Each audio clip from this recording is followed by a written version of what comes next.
Hey everybody, welcome to another video review. Let's do some custom statues this time. We got ourselves here Wolverine versus Sabretooth. I don't know the protocol of customs these days. I'm a little bit out of the custom game, to be honest with you. This is from a custom group. They do very nice work. I don't think I can even give them the name. I prefer not to give the name of either the custom group or even the, of course, obviously the producer or any of that.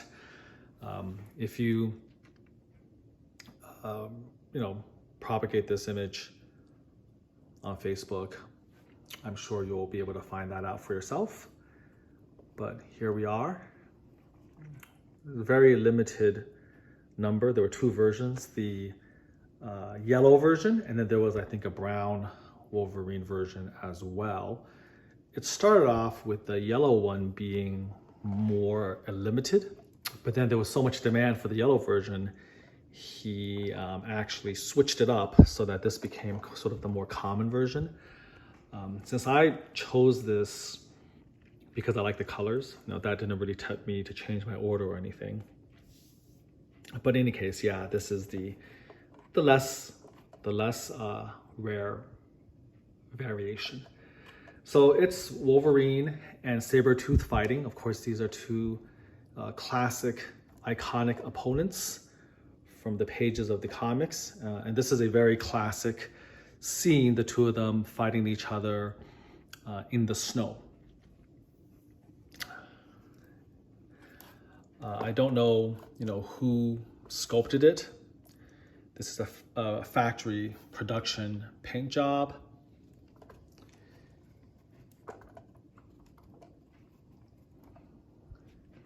So the details in terms of the background is a little bit limited, unfortunately.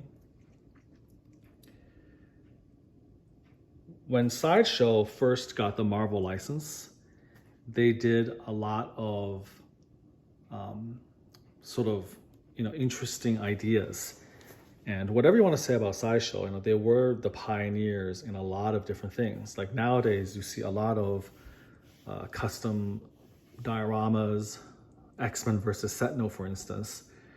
And sometimes people forget that the whole concept of a diorama where characters are fighting each other, Sideshow popularized that with their Marvel line. And their very, very first versus piece was Wolverine versus Sabretooth. And in a very, very similar fashion or art design to this, Wolverine is shown jumping on top of Sabretooth, but of course, much more crude. In this one, it was reversed so that Sabretooth was looking toward the right, and so Wolverine was jumping down toward the left. So it was kind of a mirror image of this.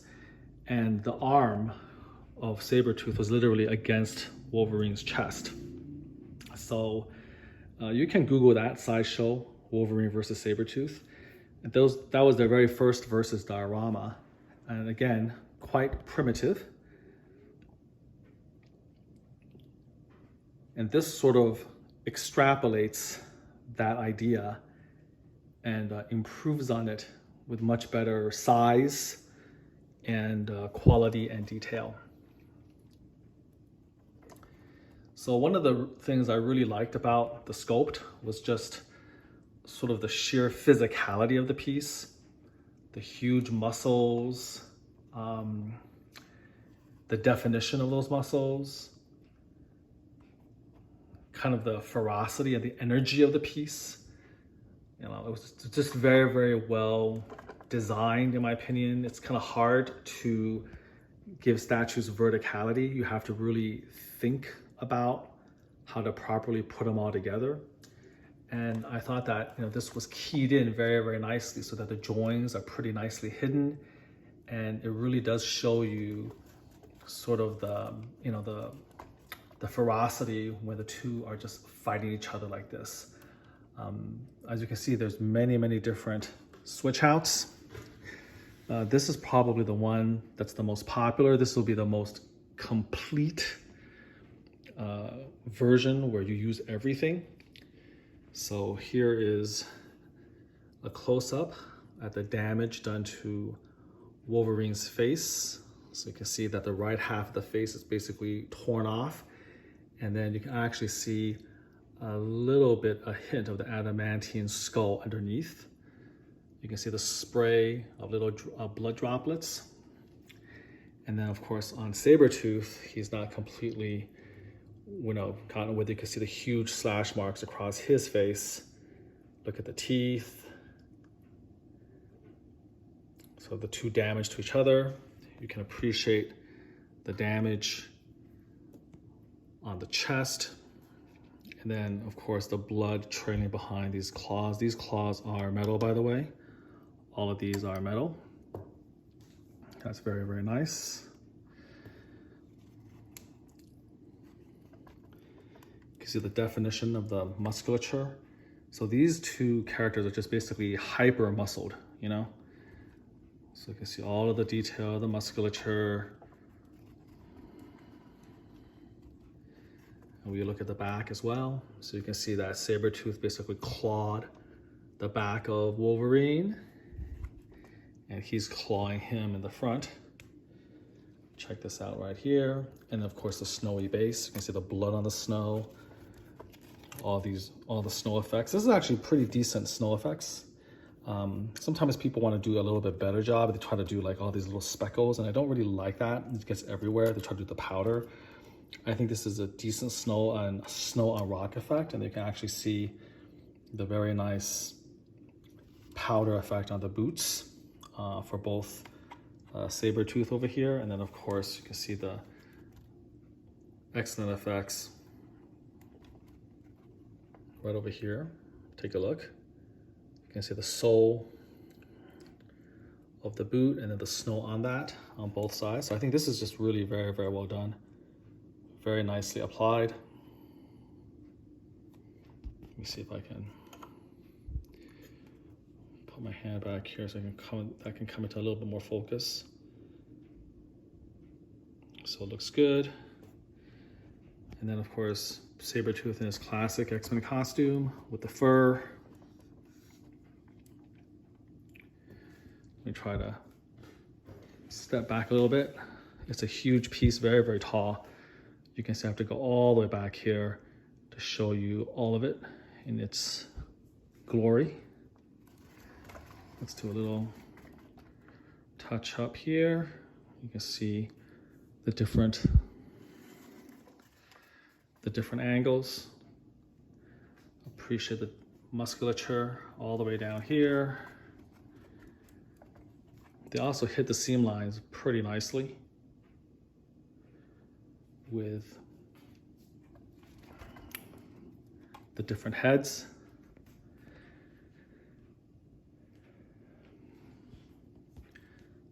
The blood effects are optional, so you can actually put a separate claw onto here, take out the blood effects completely. You can remove the blood effects from here also completely, and it's just like holes in the chest. So they very cunningly designed it so that if you don't like the effect of the blood, you can just remove it. And like with snow, blood is sort of a tricky thing. Sometimes it just looks like wet noodles or spaghetti.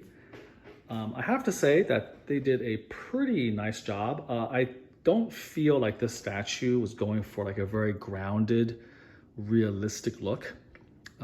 It's a little bit more exaggerated. It's a bit cartoonish.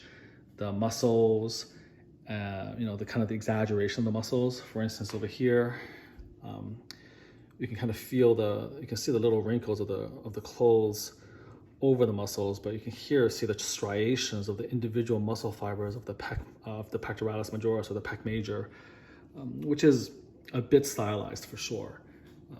Similar for Sabretooth, although you can't see it as well because Wolverine, of course, his arm is in the way. This is kind of a ridiculously well-defined rectus abdominis over here, and you can see the side musculature, the serratia, so to speak, and the lats. So it's more cartoony in a sense. That's kind of the art design, and within that art design, this type of blood effect doesn't bother me too much. It does sort of, fit in with it. It makes sense to some degree. So I'm okay displaying like that. Most of the time I don't usually like statues that try to show flowing blood and then casting the blood in plastic or whatnot. It just comes across looking unconvincing. But in this case, for some reason, maybe it's just the way they sculpted it or the way they sculpted the flow, or because both Sabretooth and Wolverine are somewhat cartoony in that respect. But for whatever reason, I'm okay with it. It doesn't seem to bother me as much as in other contexts. I think it would be a lot worse if, for instance, the art design was a lot more realistic, a lot more grounded. Let's just say a last level Phase 2 Wolverine versus Wendigo, or some of those other pieces where then the sort of, plasticky blood just doesn't look right. So yeah, there you go. It definitely has a very big presence, in the collection. Your eyes are definitely drawn to it. It's sculpted again with a lot of energy. You can feel the dynamic between the two. You can feel the rage. It's very forceful. So absolutely very, very kind of nice, again, vertical piece. There's a lot of companion pieces. We have like a Wolverine or a Weapon X in the snow. You have a Sabretooth in the snow. But there's not a lot where the two of them are actively clashing, I think. And certainly not a lot done this well. And again, done with verticality. Sideshow was the first who attempted it.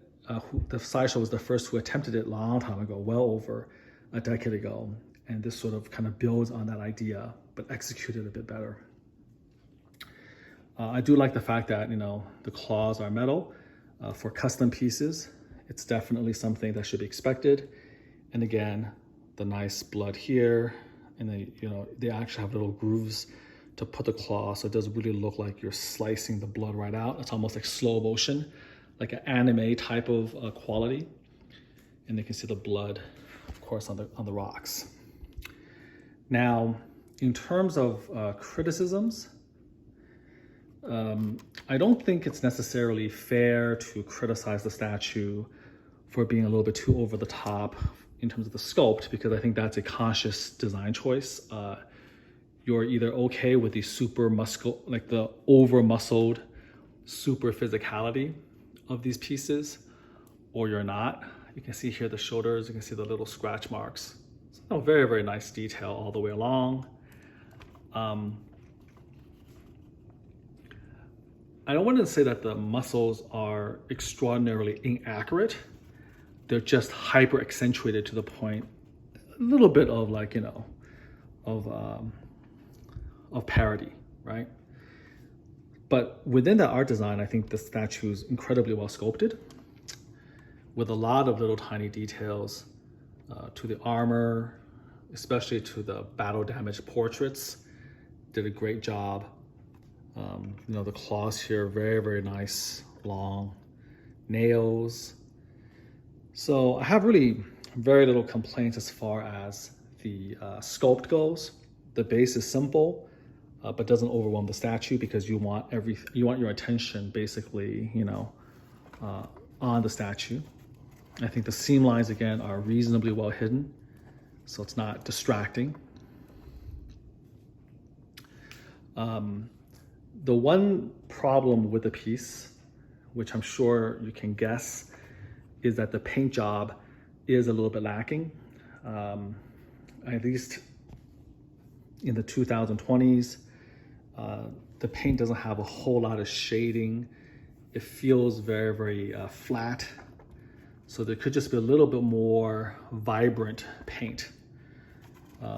So in terms of the body and everything, that's one of the criticisms, is that the paint is, for lack of a better term, a bit uninspired. Okay.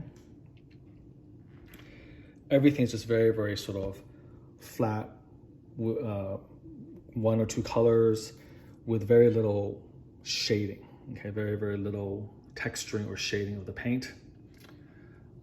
The portraits also tend to be problematic. I'm going to take the head off so you can see it magnetizes very nicely. But for instance, you know, if you were to take a look at this paint, it's okay. There's detail there, there's blood splatter, but you know, there's not really a lot of gloss effects. And you can see the beautiful detail of the sculpt itself. You can actually see the small little muscle fibers that are visible from the damage done by Wolverine. That's fantastic detail. You can see the little flesh, you know, the muscle fibers, all the little things that just ripped wide open. But the paint, you can see, is just very, very flat. You can take a look at Wolverine's. So again, look at the skin tones, very, very flat, monochromatic skin tones.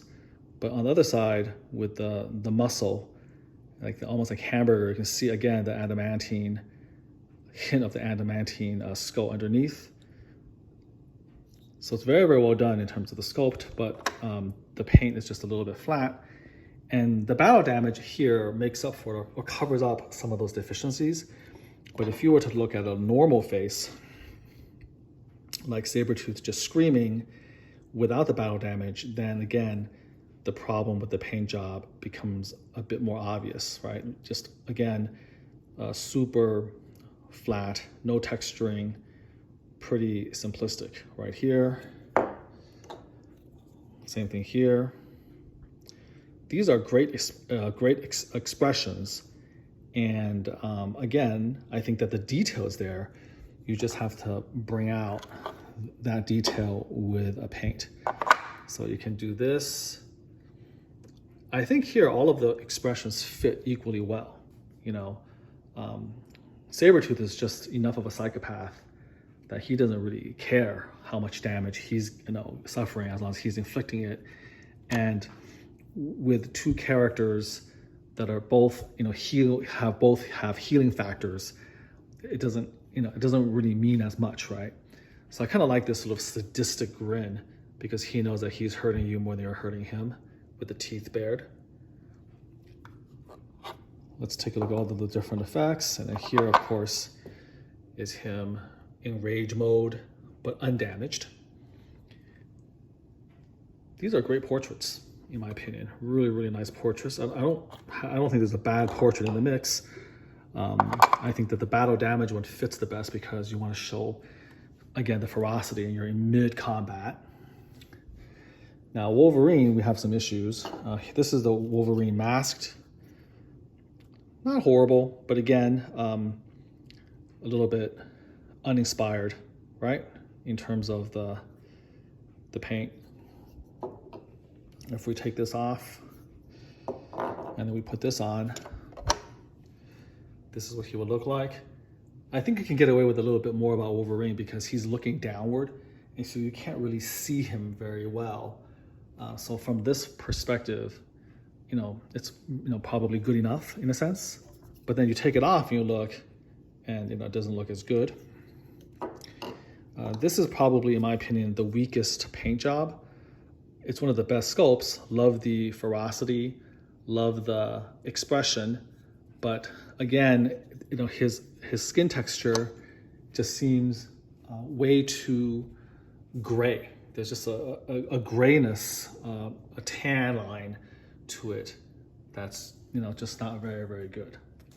So again, because he's looking downward, you can actually hide a lot of those problems. But then when you look at it straight on, you know, this is just a very unnatural type of paint, okay? So I would have to say that unfortunately the production paint job for this is definitely, you know, a miss as far as that goes. But the underlying sculpt is fantastic. And so if you were willing to invest in a repaint, this could truly be something remarkable.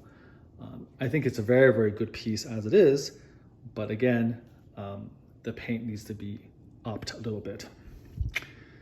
So there you have it. I'm going to stop for a second and then reconstitute him, except this time we're gonna do it without the blood so you can get an idea of what he looks like with that missing. And I'll see you after the cut. Okay guys, welcome back after the cut. So you can see now the blood effects are completely gone. And this is what those blood effects look like. It's plastic, which means that with a little bit of heat from the blow dryer, you can actually manipulate it and bend it at will. You can see that gives you a little bit more detail. You can see that the blood's curling from the claws of Sabretooth's hand. It's just actually, honestly, really, really nicely done. Definitely, in my opinion, doesn't have that catch-up problem that a lot of fake blood effects have. But if you're more, of a purist, you just want to have the sculpt without any of that, you can see that it works just as well. And from reasonable distance, you can't really tell where they're supposed to go. If you go super, super close, you can see that, the puncture marks here are a little bit too round and symmetrical, and you realize that's where the blood effect goes. But I think they designed this actually really, really cleverly to prevent that from happening. And then if we look at the back, you can see again, this is the damage done by Sabretooth. And again, they hidden the little porthole for the key of the blood effect almost invisibly. You really can't see it at all. So that's what he looks like without the blood effects. That's what these guys look like. Meant to be displayed in this manner here. And then of course you have the claw with no blood attached, just like that.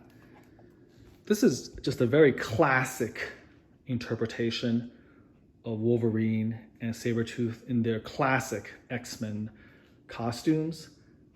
Big, powerful, muscular, engaged in mortal combat. And they have a couple of switch outs to add a little bit of spice to it to give you some display options. So again, overall, a very, very nice, very, very strong piece from this producer. Certainly no complaints, other than the fact that, and I wouldn't say that the paint job was horrible. I think overall, I don't think it would be fair to say that this was a very, very bad paint job. I think it's absolutely an average paint job. The paint job on the portraits, I would say, is mediocre. It is a little bit less than average. But overall, when it comes to the body, the base, those things, it gets the job done. It's decent. But again, if you were to invest in a really, really good repaint, it could make this piece essentially legendary, because like all of the sculptural details, even again to the minute areas of the damage to the body and to the face, all that stuff is there. You can just really bring it out with a more detailed repaint. So I'll leave you with that, and I'm gonna back up so that again, you can see sort of the whole thing. That's the way it's supposed to look, the optimum display with all of the switch outs. Hope you enjoyed that. It's a pretty rare piece, as all of these are. And I like this coloration the best. You can imagine already, by the way, before I end it, like how the yellow of Wolverine sort of blends a little bit with Sabretooth's. And so I didn't want there to be like this blob where there's just like the two people are fighting, and it's really hard to differentiate. And I feel like this coloration pops a lot more. But the paint application they chose is a bit more matte, right? A little bit more matte finish, a little bit more flat finish. And so even with this, the yellow and this yellow kind of is a little bit similar. But if you imagine Wolverine all in brown, and then Sabretooth, of course, in this costume, also very brown, then I felt that the whole piece together, it was hard to separate the fighters, So that was why I chose this particular color scheme in this version. And a lot of people obviously felt the same way because, that was the one that definitely was more popular. So in any case, I hope you enjoyed this video review.